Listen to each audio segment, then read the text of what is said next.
आज हम लोग इसके लास्ट करेंगे कंपोनेंट्स ऑफ जो लिंग्विस्टिक्स है, लैंग्वेज है। जैसे कल बताया था ना कि linguistics as divided into sub fields और ब्रांचेज। तो phonology, morphology, syntax, semantics, pragmatics भी बोलते हैं।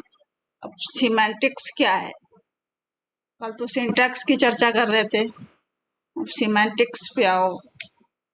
थोड़ा बहुत समझ रहे हो सिमेंटिक्स होता क्या है? सिंटैक्स क्या होता है ये बताओ पहले।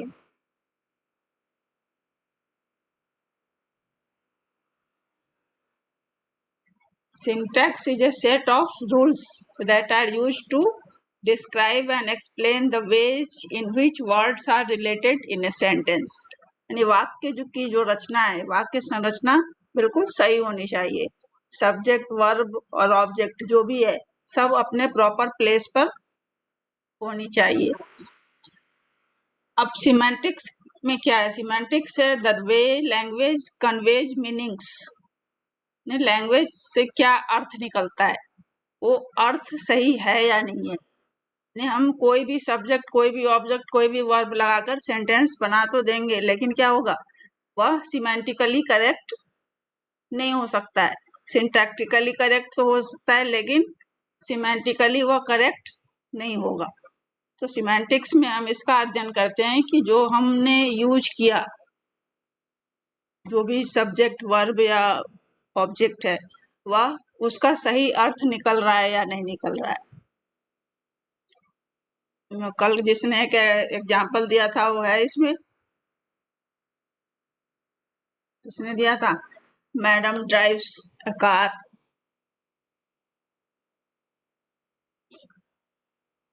ये सही है या नहीं है, ये बताओ पहले।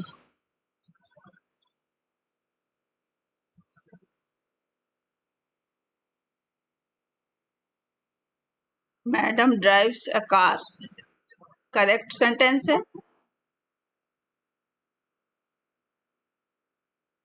तो मैडम को हटा दो, खुद ही ले लो, प्रियंका ड्राइव्स अ कार या प्रियंका ड्राइव्स कार करेक्ट है या इनकरेक्ट है?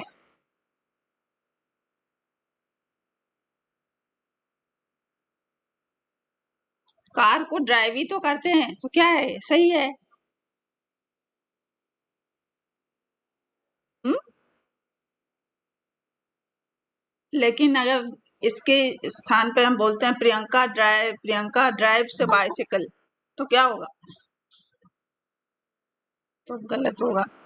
हाँ, ड्राइव की जगह क्या आएगा? राइट। और फिर मान लो यहाँ पे प्लेन की बात ले आते हैं, तो प्लेन क्या होता है? एरोप्लेन। उसके लिए दो शब्द आते हैं, दो टर्म क्या आते हैं? फ्लाइट टेक ऑफ करती है या फिर लैंड करती है।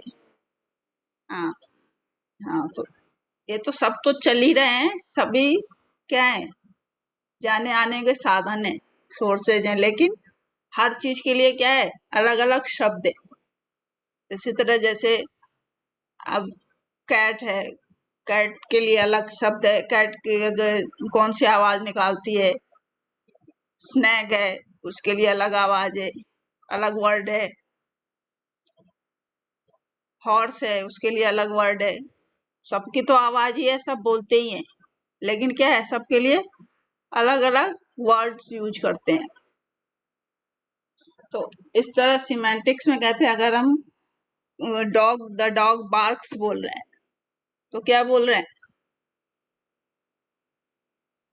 ये सही है। अगर कैट बार्क बोलेंगे तो क्या सही होगा? नहीं हो, नहीं होगा। तो इसमें यही है कि जो भी वर्ड यूज करते हैं, वह उस सेंटेंस का अर्थ बिल्कुल सही होना चाहिए। और इसके बाद जो प्रैग्मेटिक्स है, प्रैग्मेटिक्स में भी यही चीज है कि अर्थ है, और जिस परिप्रेक्ष्य में है, जिस इसमें जिस संदर्भ में है, उस संदर्भ में उसका अर्थ सही होना चाहिए। प्रैग्मेटिक्स एप्रोप्रिएट वर्ड चॉइस होता है, उपयुक्त शब्द चयन। Appropriate word choice, the study of the relationship between science in the context and text, यानी जो कॉन्टेक्स्ट है हमारा उसके लायक ही, उसके संदर्भ में ही, यानी किस जो वाक्य हम बोल रहे हैं उसके संदर्भ में ही वर्ड होना चाहिए।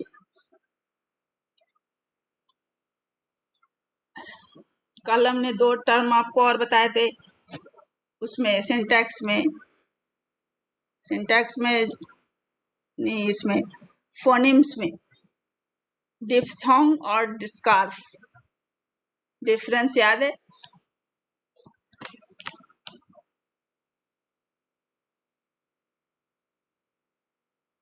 वर्ड, हाँ, और उसमें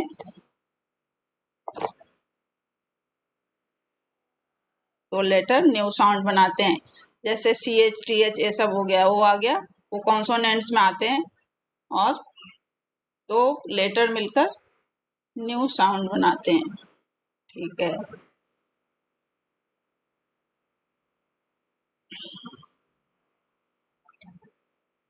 तो इस तरह आपने 4 टर्म, जितने भी सब फील्ड्स हैं या ब्रांचेज हैं, इसके बारे में जान लिया लगभग लगभग। जैसे हम प्रैग्मेटिक्स की बात कर रहे थे अभी, कि pragmatics deals with the study of language by considering the context in which it is used, जिस संदर्भ में यूज किया जाता है उस संदर्भ में वह भाषा सही होनी चाहिए।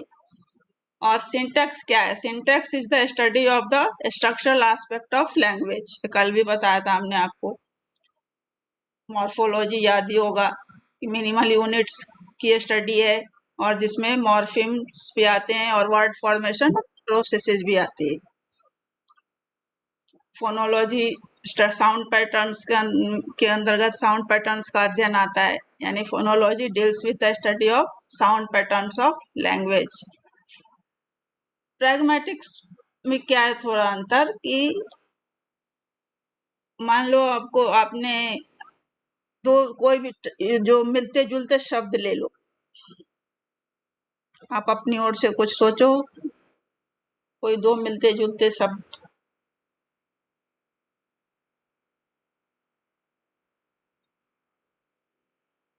हम्म, सी, दोनों का मीनिंग क्या होता है?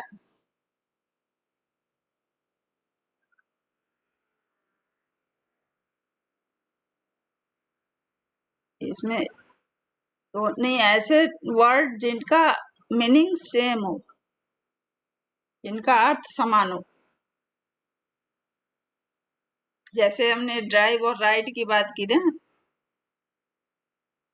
वो तो गाड़ी भी चला रहे हैं, साइकिल भी चला रहे हैं, लेकिन उसके लिए वर्ड क्या है, अलग अलग यूज करते हैं। लेकिन ऐसे भी कुछ शब्द हैं जिनका दोनों का अर्थ एक ही होता है, लेकिन यूज अलग अलग ढंग से होता है।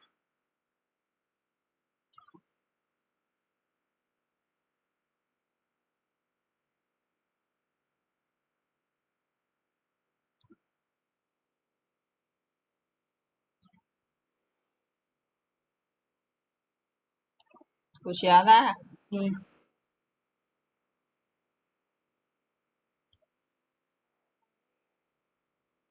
ये तो हो गया, ये पॉजिटिव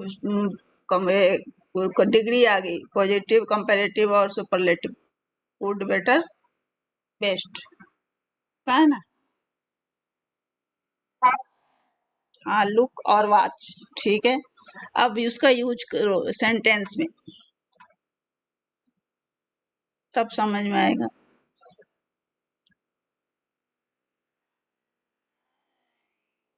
तो उसमें टीवी के लिए क्या आएगा? वाचिंग। और मान लो लुक से क्या आएगा फिर?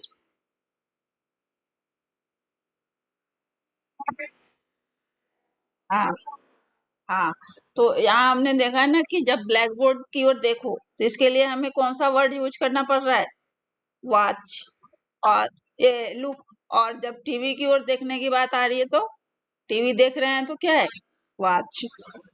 तो इसी तरह मान लो, हाँ वॉच की जब स्पेलिंग भी बता दो और बच्चों को भी पता चल जाएगा।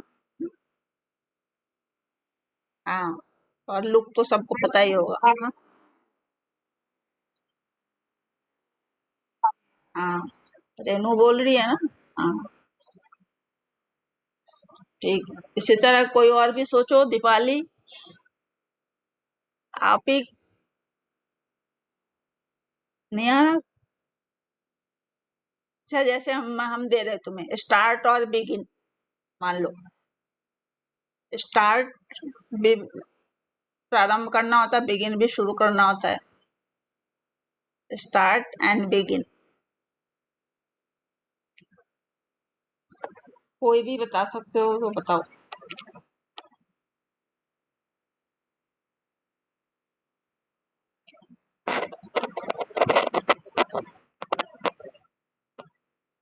दोनों का मीन्स, दोनों की मीनिंग क्या होती है? स्टार्ट की भी और बिगिन की भी। हाँ,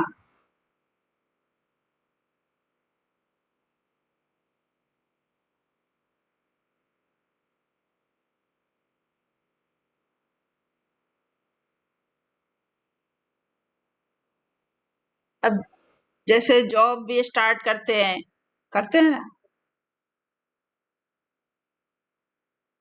और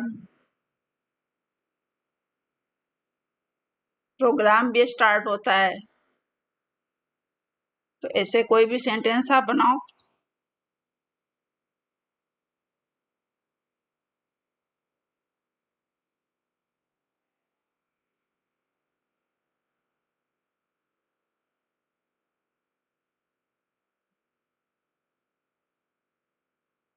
एक मेन जो आप डिफरेंस एक चीज देख सकते हो कि स्टार्ट मशीन को भी करते हैं ना, लेकिन बिगिन नहीं करते। स्टार्ट किसी मशीन को करते हैं, नहीं करते हैं ना। तो इससे आप बनाओ फिर।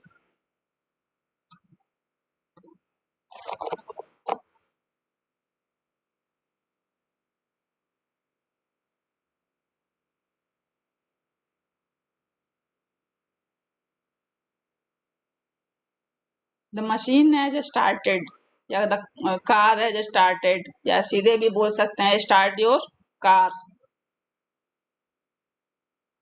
लेकिन बिगिन योर कार कह सकते हैं? नहीं कह सकते ना।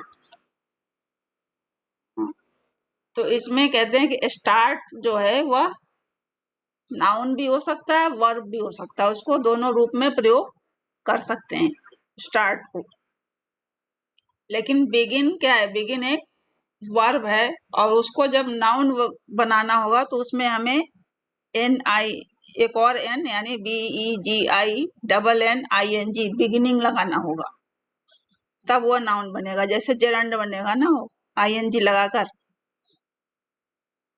तो स्टार्ट मशीन को भी कर सकते हैं, वर्क को भी कर सकते हैं, लेकिन बिगिन सिर्फ वर्क करते हैं।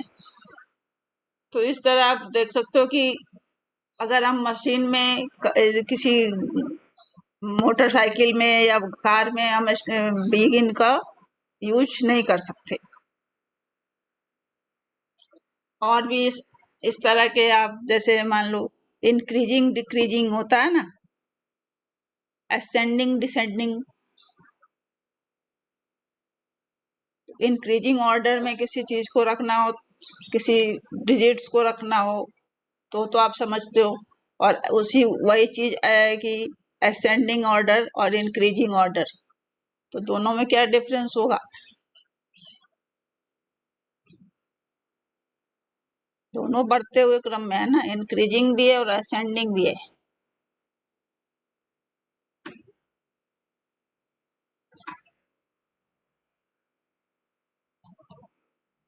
इंक्रीजिंग में क्या होता है, आप उसको इसमें लॉन्गिट्यूडनल ऐसे लिख सकते हो, एक रो में, और जब उसको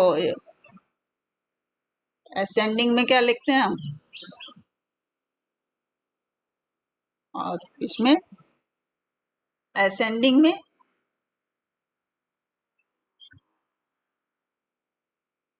हाँ, इस तरह मैंने आती तो दोनों में चीजें हैं। जैसे आप डिजिट्स भी है, कोई इंक्रीजिंग ऑर्डर में लिखो, असेंडिंग ऑर्डर में लिखो, तो लिखते तो हैं, लेकिन उसका ये जो है रो है उसमें डिफरेंस आ जाता है थोड़ा।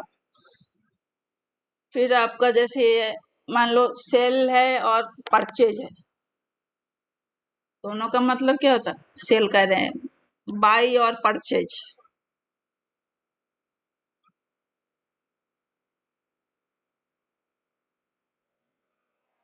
दोनों का मतलब होता है खरीदना।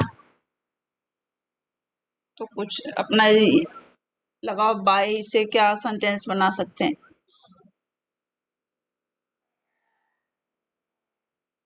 हाँ, और परचेज,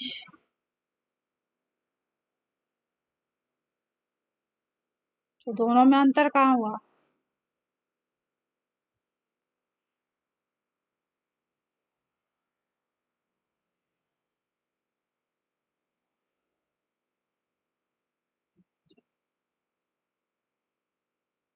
ये कहीं मिलता नहीं है, थोड़ा सा अपना सेंस लगाओ क्या, सोचो।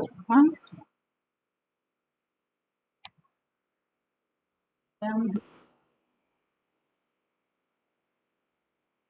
कहते हैं बाइंग, बाई जो है ना, वो जो आप इमीडिएट यूज करते हो, इमीडिएट कंज्यूम करते हो, जिसका तुरंत यूज हो जाता है, उसको हम बाई, उसके लिए बाई शब्द का यूज करते हैं। और परचेज उसके लिए करते हैं जो कि आप रीसेल कर सकते हो,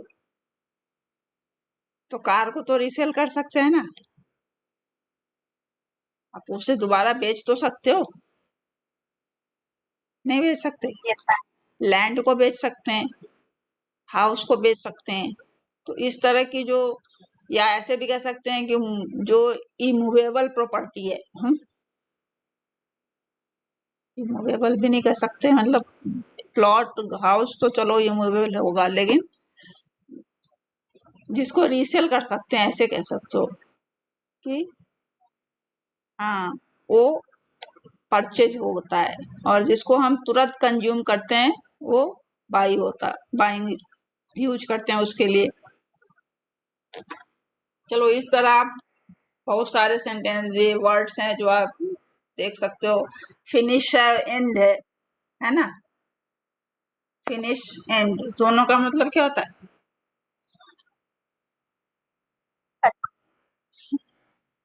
लेकिन हम उसे यूज कैसे करते हैं। फिनिश अलग ढंग से यूज होता है, एंड अलग ढंग से यूज होता है। कोई कार्यक्रम चल रहा है, वो फिनिश होगा क्या,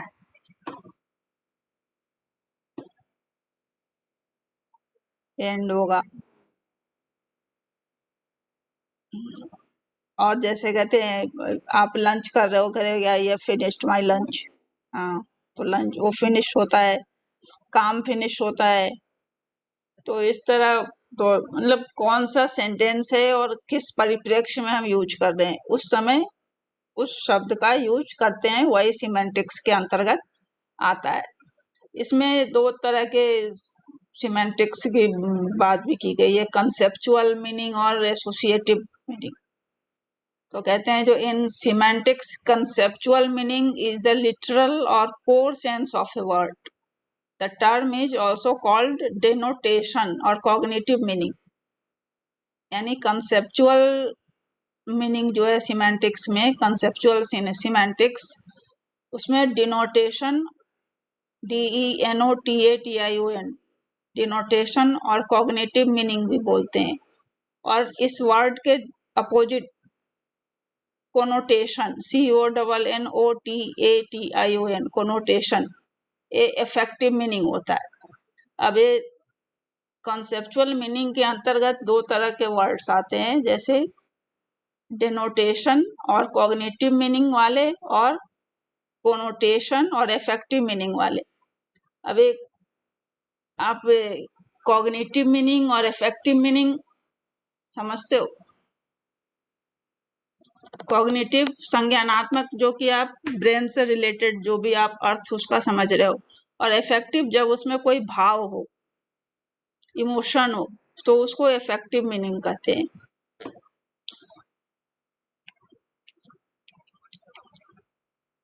कि कहते हैं something is conceptual when it deals primarily with abstract और original thoughts.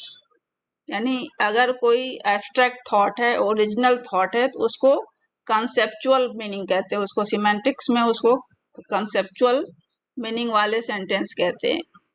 A conceptual plan is one in an early stage. The concept or idea behind it is that everyday objects become art when looked at outside of their uses. ऐसे तो आपको समझ में नहीं आएगा, इसे हिंदी में बताते हैं हम आपको। वैसे तो कहते हैं कि conceptual meaning is the clear and logical definition of a word based on the structure and form of the word. An example of conceptual meaning would be the word cat.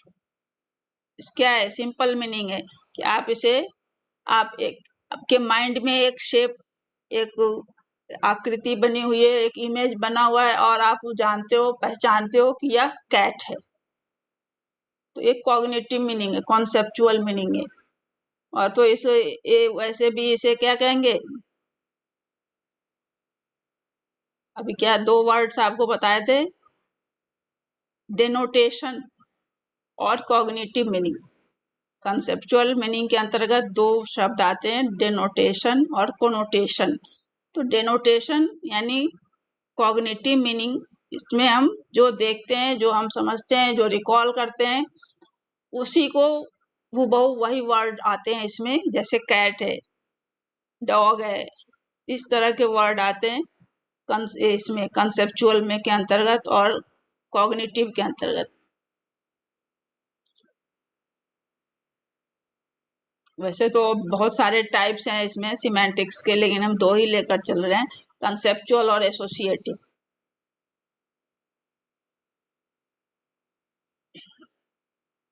इसमें भी जितना इजी हो सकता है वही आपको बताएंगे हम। कंसेप्चुअल में कोनोटेशन निगेटिव भी हो सकता है, पॉजिटिव भी हो सकता है, और न्यूट्रल भी हो सकता है।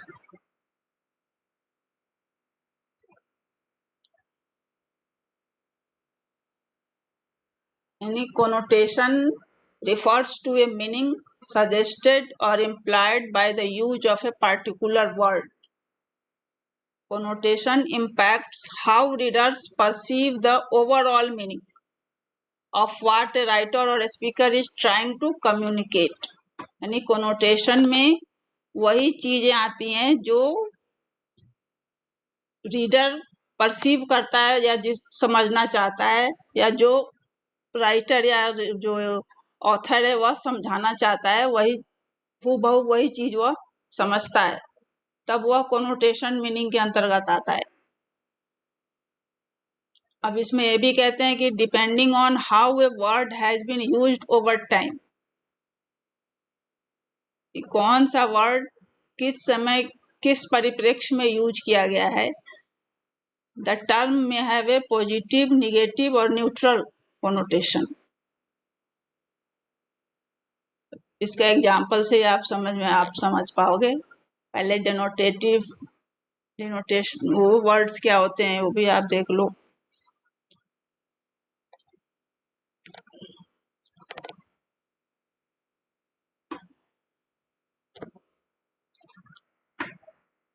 कहते हैं कि when choosing words to use in language, जब भी हम कोई वर्ड लैंग्वेज के लिए चूज करते हैं, it's important to consider both types of meaning, कि दोनों तरह के अर्थ को समझना आवश्यक है। This is an important key to choosing the right words. If you are not fully aware of a word's connotation, You may choose an inappropriate synonym in your writing. ने ऐसा कहा, कहते हैं लिंग्विस्ट्स, भाषाविदों का कहना है कि अगर आप इनको नहीं जानोगे कि इनके तो चूंकि एक वर्ड के कई सिनोनिम होते हैं, तो अगर आप उन सिनोनिम्स को एप्रोप्रिएट वे में यूज करना नहीं जानोगे तो आपको हमेशा अपने भाषा में वर्ड चूज करने में कंफ्यूजन होगा। इसीलिए कोनोटेशन और डेनोटेशन को जानना जरूरी है कि कौन सा वर्ड पॉजिटिव है, कौन नेगेटिव है, कौन न्यूट्रल है।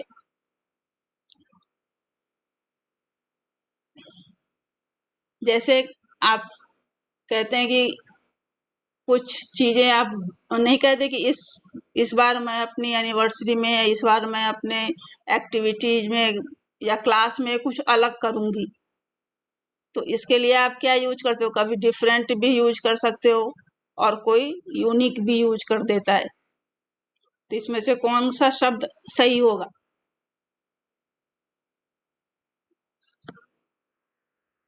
कि आप कुछ यूनिक करना चाह रहे हो या कुछ डिफरेंट करना चाह रहे हो, क्योंकि दोनों के मीनिंग सेम है। The denotative meanings of different and unique are similar, not the same but, वैसे तो लगभग समान है, लेकिन कहाँ कैसे यूज करेंगे। अगर कुछ डिफरेंट करना चाहते हो तो इसका मतलब आप पहले जो करते आ रहे हो इस साल उसे थोड़ा अलग करोगे। लेकिन अगर यूनिक करना, अगर थोड़ा आप बिल्कुल हटकर करना चाहते हो तो क्या होगा? वो वहां आप यूनिक यूज करोगे कि जैसा आपने कभी किया नहीं हो या जिसने आपकी एक्टिविटीज कभी देखी नहीं हो। तो कुल मिलाकर मतलब यही है कि एक वर्ड के सिनोनिम्स बहुत सारे होते हैं, एंटोनिम्स भी होते हैं, लेकिन जब हम वर्ड किसी लैंग्वेज में वर्ड्स की चूज करने की बात कर रहे हैं या यूज करने की बात कर रहे हैं तो हमें उसके सिनोनिम्स ही जानने पड़ते हैं। आप और भी चीज देख लो, जैसे बहुत सारे लोगों के समूह को क्या बोलते हैं? बहुत सारे लोग इकट्ठा होते हैं तो क्या बोलते हैं? ग्रुप।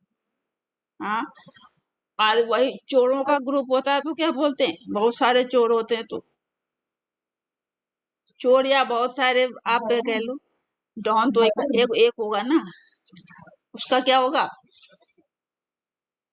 गैंग होगा ना। फिर एक उसके साथ एक क्लिक शब्द भी आता है, CLIQUE, क्लिक। क्लब भी आता है, छोटे छोटे ग्रुप होते हैं। क्लिक का एक छोटा सा एग्जांपल ले लो, अभी टीवी देखते हो, न्यूज देखते हो? न्यूज नहीं देखते? भी जैसे दिल्ली में सचिन पायलट अपना ग्रुप लेके बैठा है छोटा सा, वो किस पार्टी से है? कांग्रेस से है ना। लेकिन उन्होंने क्या किया, अभी थोड़े से लोगों को लेकर वो दिल्ली में धरने पे बैठे। तो वो जो पार्टी में से, ग्रुप में से जो थोड़े से निकले हुए इकट्ठा, उसको क्या बोलते हैं? क्लिक। CLIQUE, click. तो इस तरह कहते हैं group has a neutral connotation. जैसे हमने कहा ना कि न्यूट्रल भी होता है, पॉजिटिव भी होता है, निगेटिव भी होता है। तो ग्रुप क्या है? ग्रुप न्यूट्रल कोनोटेशन है। The word simply describes a number of people. It does not inspire either positive और नेगेटिव फीलिंग्स। इसमें कोई भी पॉजिटिव नेगेटिव फीलिंग नहीं आती है, इसलिए यह न्यूट्रल है। क्लिक कहते हैं कि also means A group of people but it carries A negative connotation. इसलिए कह रहे थे कि सचिन पायलट अगर दिल्ली में बैठे हैं, क्यों है? क्योंकि वह अपनी पार्टी से असंतुष्ट है, वो सोनिया गांधी से मिलने आया हुआ है, तो वहां क्या है? निगेटिविटी है। तो it carries A negative connotation. जैसे आप 50 या 52 लोग, आपके पास मान लो 25 लोगों का ग्रुप है, उसमें से 2 या 4 5 6 10 मिलकर अलग अपना ग्रुप बना लेते हैं, तो उस ग्रुप से निकलकर अलग बना लिया और वो आपसे असंतुष्ट है, तो उसको क्या बोलेंगे? स्मॉल ग्रुप नहीं बोलेंगे, उसको क्या बोलते हैं? क्लिक, जो आपसे डिससेटिस्फाइड होकर अपना एक अलग ग्रुप बना लिया। तो इस तरह ग्रुप वर्ड अलग है, ग्रुप न्यूट्रल है। क्लिक क्या है? निगेटिव कोनोटेशन है, क्योंकि click is typically used in circumstances where the group is known for excluding others. Group में हम किसी को भी ऐड कर सकते हैं, लेकिन क्लिक में वही लोग आते हैं जो उनसे एक किसी खास आदमी से प्रभावित होते हैं और निगेटिव ज्यादा होते हैं। गैंग आपको पता ही है, वेरी निगेटिव है। the use of this term suggests criminal activity and or violent behavior जिनका होता है। क्लब है, क्लब भी ग्रुप माने पीपल्स के लिए यूज होता है, पीपल के लिए ही। Club also refers to a group of people, but this word has a more positive connotation because a club is a collection of people that voluntarily come together for a shared passion और purpose. यानी club, आपने देखा होगा अपने college में eco club बना है ना, इको क्लब दिया है नाम उसका। तो उसमें जो स्वेच्छा से उसमें जो काम करने को आ रहे हैं, अपनी हिस्सेदारी देने को आ रहे हैं, किसी खास उद्देश्य से आ रहे हैं, तो उस ग्रुप को क्या बोलते हैं? क्लब। इसलिए क्लब में जाते हैं, क्लब एक अलग हम लोग प्लेस को भी बोलते हैं, लेकिन वैसे क्लब का मीन्स क्या होता है? Group of people, but this word has a more positive connotation. यानी कोनोटेशन में यह पॉजिटिव भी होता है, निगेटिव भी होता है और न्यूट्रल भी होता है। तो इस तरह आप किसी भी वर्ड के सिनोनिम देख के आप देख सकते हो, पता चल सकता है आपको कि इसमें से कौन सा वर्ड मुझे यूज करना है। ये तभी होगा जब आपकी वोकैबुलरी काफी रिच होगी और आपको वर्ड्स का नॉलेज होगा कि इसके बदले हम ए वर्ड भी यूज कर सकते हैं। जैसे कोई किराएदार है, उसके लिए कौन से वर्ड आप जानते हो?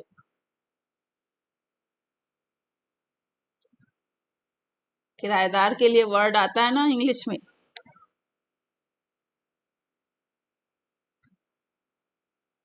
रेंटर, रेंटर भी आता है, टीनेट भी आता है ना। आप जब उसका भी सिनोनिम पढ़ोगे तब आप देखोगे कौन से आते हैं। अब कुछ, अब इसके भी जैसे एक दो वर्ड आप रिलैक्स्ड, इजी गोइंग, आप खुद देख सकते हो सबके किसका क्या यूज है।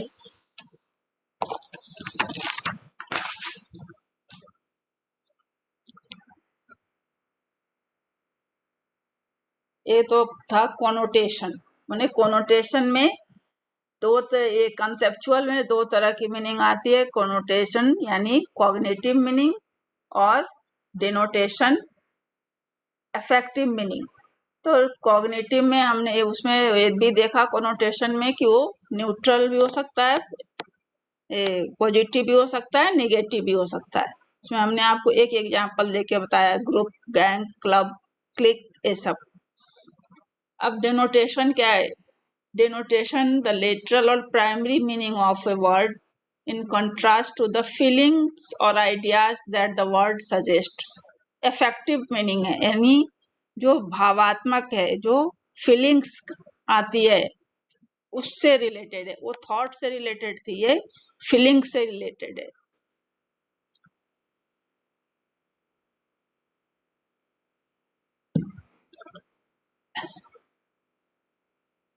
कहते हैं जैसे डेनोटेशन ऑफ द वर्ड, एक वर्ड है ब्लू, ये आप ब्लू कलर जानते हो, बट इसका एक और मीनिंग होता है सैड।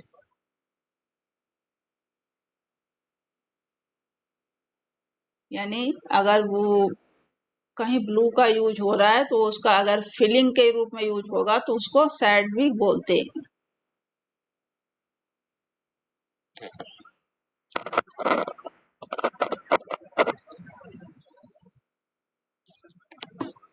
अब जैसे एक ही वर्ड है, मान लो डेड, DEAD, डेड, इसकी डेनोटेटिव मीनिंग भी होती है, कोनोटेटिव मीनिंग भी होती है। डेनोटेटिव में क्या है, एब्सेंट ऑफ लाइफ, यानी फीलिंग में वो आता है कि वो उसमें लाइफ नहीं है। और कोनोटेटिव में आता है अनयूजुअली क्वाइट सेटिंग, यानी थोड़ा कहीं कहीं डेड का मीन्स ऐसे भी होता है कि ये काम नहीं कर रहा मशीन, या ये कोई ऐसे में टूल्स है नहीं, या कुछ और भी है, उसको भी कहते हैं कि वो डेड है।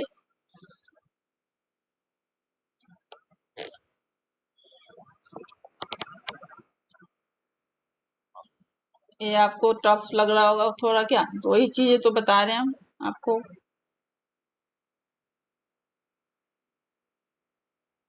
इसे आप पढ़ोगे तो अब नहीं लगेगा।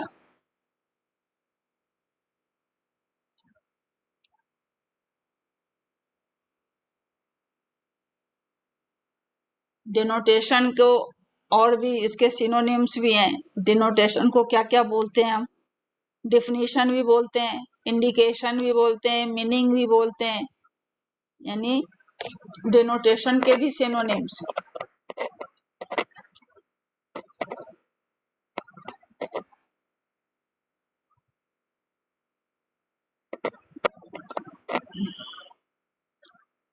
मान लो जैसे आपने ये हार्ट शेप देखते हो, किसी ने डायग्राम बनाया हुआ है हार्ट का, तो वैसे तो आपको क्या दिखेगा वो, कि सिर्फ एक डायग्राम है जो हार्ट का है। लेकिन जो इफेक्टिव मीनिंग वाले देखेंगे तो क्या समझेंगे, लव, क्या है, किस चीज का साइन है, लव का। तो इस तरह देखने में और दोनों चीज के अर्थ में अंतर आ जाता है थोड़ा।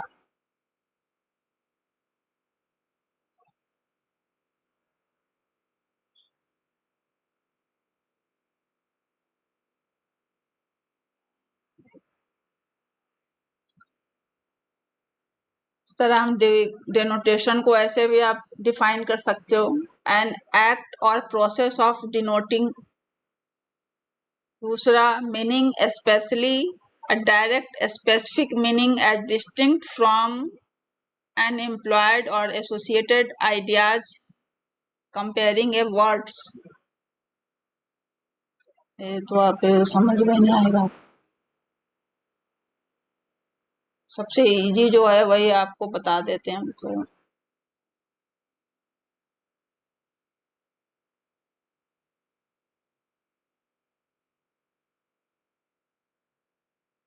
यानी आप ऐसे समझ सकते हो कि कोनोटेशन एंड डिनोटेशन।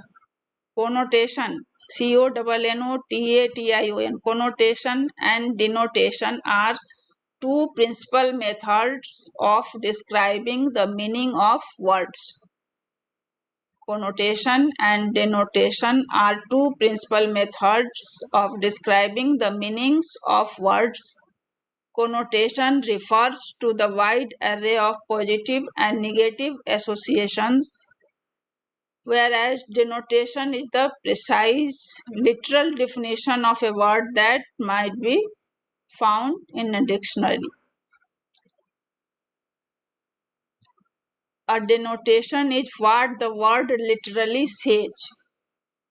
Denotation क्या है कि literally word क्या कहता है। If these words were on a trip, connotation would be the baggage. अब जैसे यहाँ कह रहे हैं कि अगर कोई कहीं आप में सामान है आपके पास, आप कहीं जा रहे हो, तो क्या बोलते हैं उसको, आपके पास जो सामान है उसे उसके लिए कौन सा वर्ड यूज करते हो,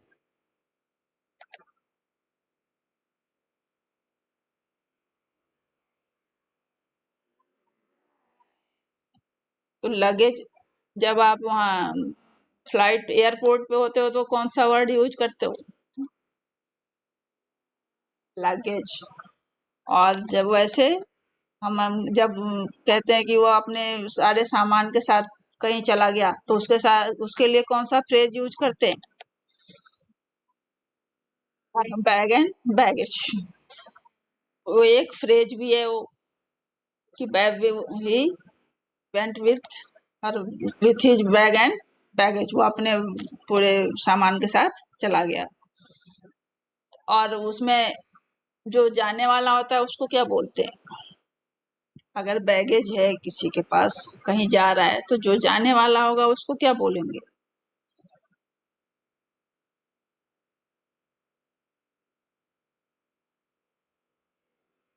यात्री को इंग्लिश में क्या बोलते हैं? मान लो बैगेज है तो कहीं जा ही तो रहा होगा, तो पैसेंजर होगा या ट्रेवलर होगा? हाँ, पैसेंजर होगा, या तो ये घूमने वाला यात्री है, या कहीं जा रहे हैं तो ट्रेन में है, पैसेंजर है। अब यहाँ ट्रेन में भी पैसेंजर होते हैं, फ्लाइट में भी पैसेंजर होते हैं, टैक्सी में भी पैसेंजर होते हैं। पैसेंजर शब्द तो हर जगह यूज होता है ना। इसके लिए कोई और शब्द है? उग गए सब।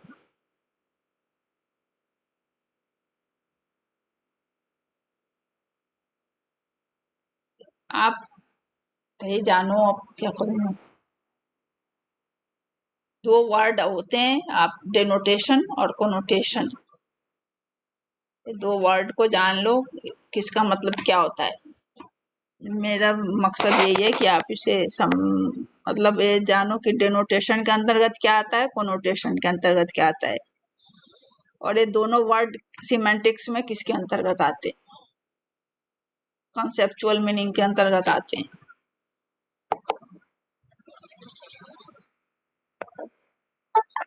कोई अभी क्या वहाँ आ रहे हो?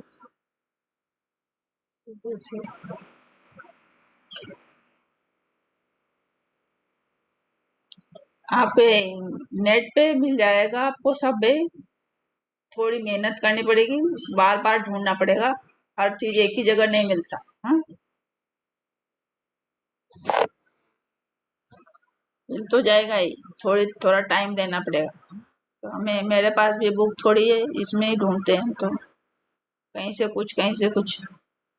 और बोल वैसे तो आप भी ढूंढ लोगे, लेकिन मेरे बताने के बाद ज्यादा आप इगरली ढूंढोगे, ज्यादा उत्सुकता से थोड़ा। नहीं,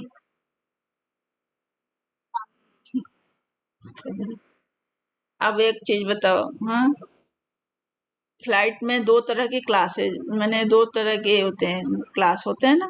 एक इकोनॉमी क्लास होती है, एक बिजनेस क्लास होती है, पता है तुम्हें? फ्लाइट में ना दो तरह की सीट्स होती हैं, या तो इकोनॉमी होगी या फिर बिजनेस होगी। हाँ, जबकि बिजनेस तो हम लोग किस चीज के लिए यूज करते हैं? व्यापार के लिए। कि he is doing his business, या he has started his own business. लेकिन ऐसा भी कहते हैं कि कोई, मान लो कि वह बिजनेस क्लास से आया है, तो वहां हम बिजनेस क्लास का मतलब क्या समझेंगे कि वह फ्लाइट में आया है, इसलिए बिजनेस क्लास में आया है। तो ये भी चीजें आपको समझनी पड़ेगी, कौन से वर्ड कहाँ पे जो यूज हो रही है तो उसका मतलब क्या होता है। कई जगह कई चीजें हम लोग बोलते हैं, खुद ही गलत बोलते हैं। जैसे एक्सपायर है, नहीं बोलते कि उसके ही एज हिज, कुछ भी बोलो, हिज अंकल हैज एक्सपायर्ड या कुछ भी, जबकि वो एक्सपायर शब्द वहां यूज नहीं होता। एक्सपायर शब्द उसके लिए यूज होता है जो है लेकिन उसको यूज नहीं कर सकते। लेकिन हम लोग, हमें डाइड के बदले क्या बोलते हैं? एक्सपायर्ड बोलते हैं, एक्सपायर कर गए। तो वो चीजें, कुछ शब्द तो हमारे भाषा में मिल गए, घुल मिल गए, जो गलत होते हुए भी सही लगता है, हमें पता ही नहीं है सही है गलत है, बस बोलते हैं। अब ग्रामेटिकली तो बहुत चीजें गलत बोलते हैं, बहुत चीजें, कुछ चीजें सही बोलते हैं, कुछ गलत भी बोलते हैं, वो हमारी भाषा में घुल मिल गए हैं।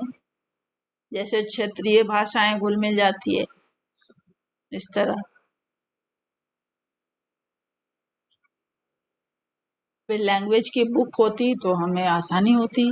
आपको भी कहीं हमने एग्जाम्पल्स देखे थे बहुत सारे अच्छे, ढूंढने पड़ेंगे आपको।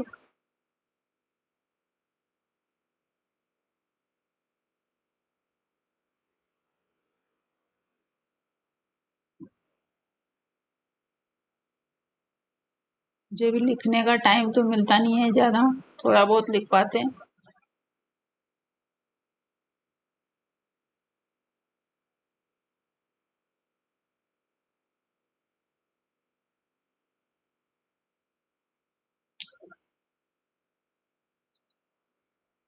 चलो कल संडे है, आज तो कुछ न पढ़ना भी नहीं चाह रहे, ज़्यादा आए भी नहीं है फिर।